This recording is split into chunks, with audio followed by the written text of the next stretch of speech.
I wouldn't recommend listening to this alone. Many viewers miss the real horror by leaving early. Stay till the end, if you dare. I never intended to work the night shift at the emergency dispatch center. It wasn't the work itself that bothered me, just the silence. Long hours, cold fluorescent lights, and calls that trickled in like random echoes from the dark corners of the city. But I needed the money, and the supervisor insisted night shifts were easy. That was before I found the recordings, the ones everyone later called the missing night shift files. 1. The first call. My shift began at 11:45 p.m. sharp. The building was freezing, with only 2 other staff members working in different sections. The dispatch floor had 6 desks but only mine was lit. 12:17 a.m. The first call came through. The voice was shaky, female, and whispering. "Hello, is this emergency services?" "Yes, ma'am," I said. "What's your emergency?" "There's someone in my backyard." Not unusual. Night shift was full of trespassing calls. "Can you describe them?" She took a long breath. "He's tall, very tall, and he's not standing right." "What do you mean?" She paused, and I could hear faint rustling as she peeked through her window. "He's bent, like his neck is twisted to one side. And he's staring at my house." I typed fast. "Ma'am, stay away from the window. Lock your doors. Officers are on their way." But before I could say more, she whispered, "Oh God." He heard me. There was a soft tapping sound. Not on her phone. On glass. "He's at the window now," she whispered. "He wasn't there a second ago." Her voice cracked. "He's smiling at me." The line went dead. I marked the call as urgent and sent 2 officers. Normal protocol. But something felt wrong. 2. The second call. 12:42 a.m. Another call. Different number. A male voice this time, old, raspy.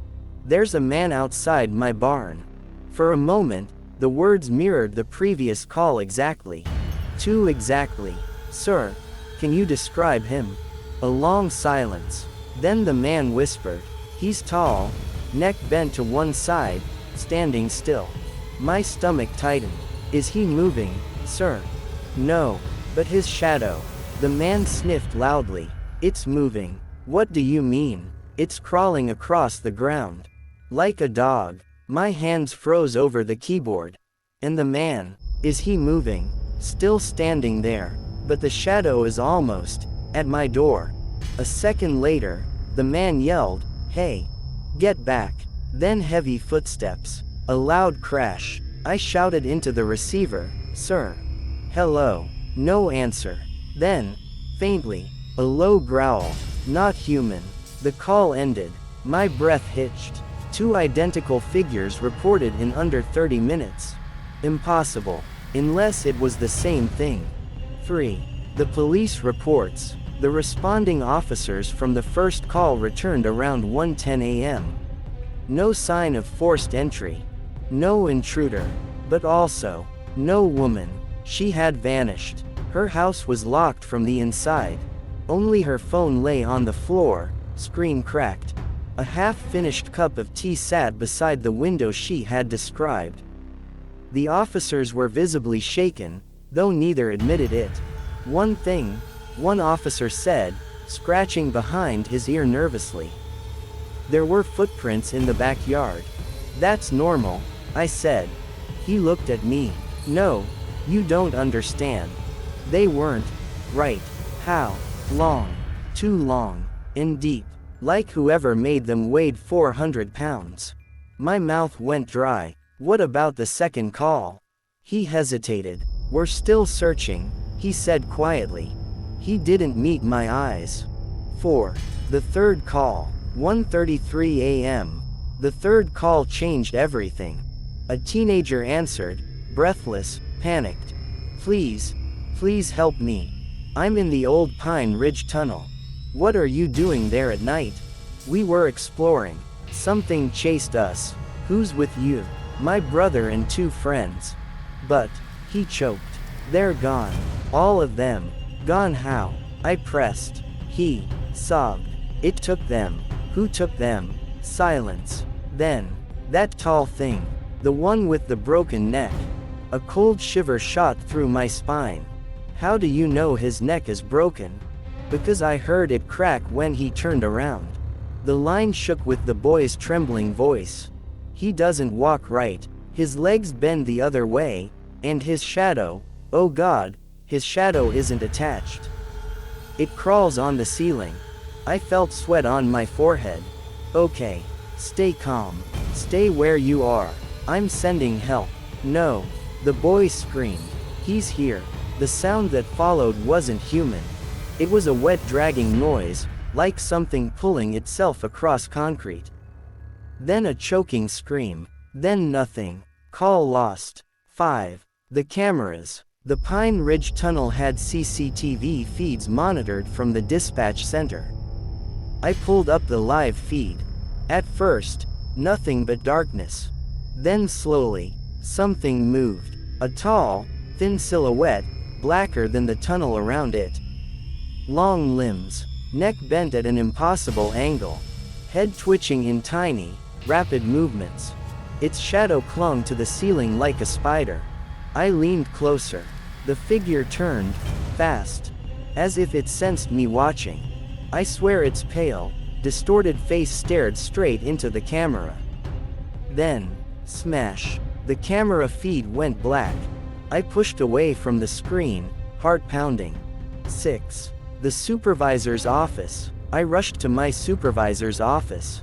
He was half asleep, coffee in hand. There's something happening out there, I said. 3 calls. The same creature. People missing. He tapped his pen lazily. People panic. They imagine things. You're overworked. No, I saw it on the tunnel feed. He raised an eyebrow. Show me. We went back to the screen. Playback footage loaded. But what I saw was not what happened. The recording showed an empty tunnel. No boy, no creature, nothing. I slammed my fist on the desk. That's not what I saw. He sighed. Every word he spoke next felt rehearsed. This place has been running for 30 years. Night shift plays tricks. If you can't handle the stress, take leave. Stress. People were disappearing. Something was hunting them. 7. The 4th call. 2:28 a.m. This one didn't come through the normal system. The phone on the desk turned on by itself. Unknown number.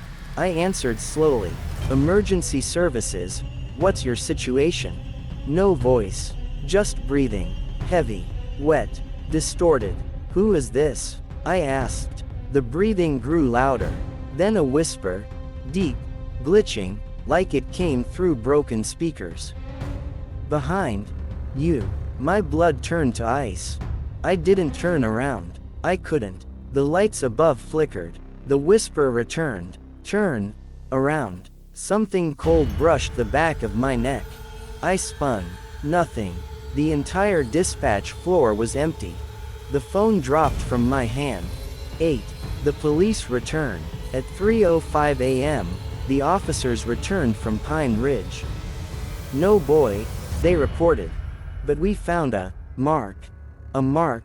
They exchanged glances. A handprint. On the tunnel wall. Burned into the concrete. I stared. Human handprint. Another pause. No, the officer whispered. Too big. Too long. My chest tightened. All the calls were connected. Something was moving through the city. Something tall. Broken. With a crawling shadow. 9. The final call. 3:47 a.m. The call that made the news, though they never released the audio. A young girl. Voice steady. Too steady. There's someone outside my room. My throat tightened. Is it a family member? No. He followed me home. I froze. Who followed you? The tall man. The hair on my arm stood. Sweetie, what does he look like?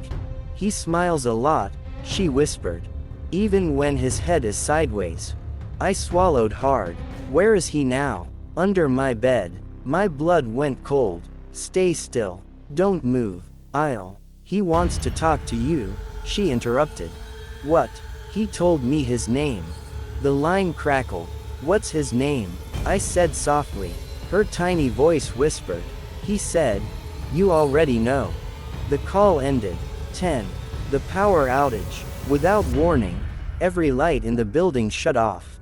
Complete darkness. The emergency power failed too. I stood up, heart racing. A scraping noise echoed from the hallway.